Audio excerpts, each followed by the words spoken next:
Okay lang na wala kang jowa. Kesa naman may jowa ka, pero ikaw nagpo-provide ng lahat. Pabigat pa, magastos pa, kontrabida pa. Di baling single ka na lang. Okay lang yun. Uso yun ngayon. Kasi akala nila kailangan may jowa, kailangan may partner para masaya. Hindi totoo yun. Dami kong ang kilala. I've been mentoring a lot of people. Alam mo, number one na problema nila, yung asawa nilang tamad at asawa nilang hindi supportive. So kung tamad rin lang yung mapupuntahan mo, hindi supportive yung mapupuntahan mo, okay lang yan na single ka. Pag mayaman ka na, pipila yan sa'yo. Kaya huwag kang mag-alala.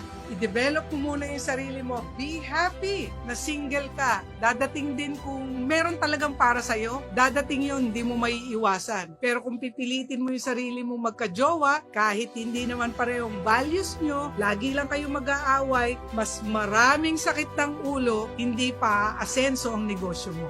Okay lang yan. Single ka muna ngayon.